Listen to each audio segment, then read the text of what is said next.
This is African American History is American History. Welcome. I'm your host, Harlan Kearsley. This program's goal is to foster understanding, promote discussion, and expand knowledge through the stories of historical events, bios of unsung heroes, as well as timely and relevant news stories which, hopefully, will paint a vivid picture of the effect segregation, discrimination, and bigotry had and continues to have on the lives of both blacks and whites. Comparisons will be made between the many racially fractured periods of American history and what's going on right now. Slavery was abolished 150 years ago. Jim Crow only 50 years ago. Yet stop and frisk, voter ID, stand your ground, income inequality, and a host of other current problems are proof that their detrimental effects continue to be felt, and that the struggle for equal rights for all must continue.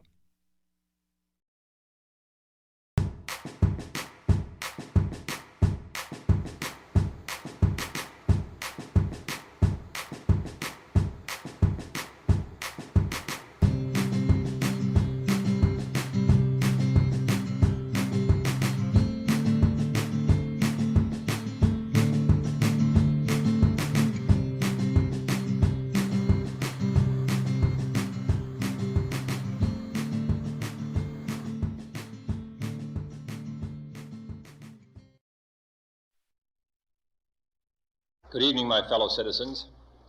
This afternoon, following a series of threats and defiant statements, the presence of Alabama National Guardsmen was required on the University of Alabama to carry out the final and unequivocal order of the United States District Court of the Northern District of Alabama. That order called for the admission of two clearly qualified young Alabama residents who happened to have been born Negro. That they were admitted peacefully on the campus is due in good measure to the conduct of the students of the University of Alabama, who met their responsibilities in a constructive way. I hope that every American, regardless of where he lives, will stop and examine his conscience about this and other related incidents. This nation was founded by men of many nations and backgrounds. It was founded on the principle that all men are created equal, and that the rights of every man are diminished when the rights of one man are threatened. Today we are committed to a worldwide struggle to promote and protect the rights of all who wish to be free. And when Americans are sent to Vietnam or West Berlin, we do not ask for whites only. It ought to be possible, therefore, for American students of any color to attend any public institution they select without having to be backed up by troops. It ought to be possible for American consumers of any color to receive equal service in places of public accommodation, such as hotels and restaurants and theaters and retail stores, without being forced to resort to demonstrations in the street. And it ought to be possible for American citizens of any color to register and to vote in a free election without interference or fear of reprisal. It ought to be possible, in short, for every American to enjoy the privileges of being American without regard to his race or his color. In short, every American ought to have the right to be treated as he would wish to be treated, as one would wish his children to be treated. But this is not the case. The Negro baby born in America today, regardless of the section of the state in which he is born, has about one-half as much chance of completing a high school as a white baby, born in the same place on the same day. 1/3 as much chance of completing college. 1/3 as much chance of becoming a professional man. Twice as much chance of becoming unemployed. About 1/7 as much chance of earning $10,000 a year. A life expectancy which is 7 years shorter, and the prospects of earning only half as much. This is not a sectional issue.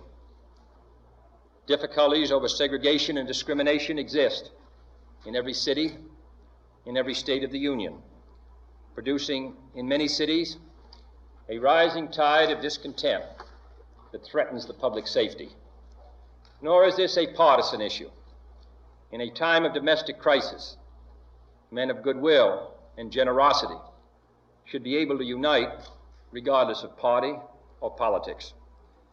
This is not even a legal or legislative issue alone. It is better to settle these matters in the courts than on the streets, and new laws are needed at every level. But law alone cannot make men see right. We are confronted primarily with a moral issue. It is as old as the Scriptures and is as clear as the American Constitution. The heart of the question is whether all Americans are to be afforded equal rights and equal opportunities, whether we are going to treat our fellow Americans as we want to be treated. If an American, because his skin is dark, cannot eat lunch in a restaurant open to the public, if he cannot send his children to the best public school available, if he cannot vote for the public officials who represent him, if, in short, he cannot enjoy the full and free life which all of us want, then who among us would be content to have the color of his skin changed and stand in his place? Who among us would then be content with the counsels of patience and delay? 100 years of delay have passed since President Lincoln freed the slaves, yet their heirs, their grandsons, are not fully free. They are not yet freed from the bonds of injustice. They are not yet freed from social and economic oppression. And this nation, for all its hopes and all its boasts, will not be fully free until all its citizens are free.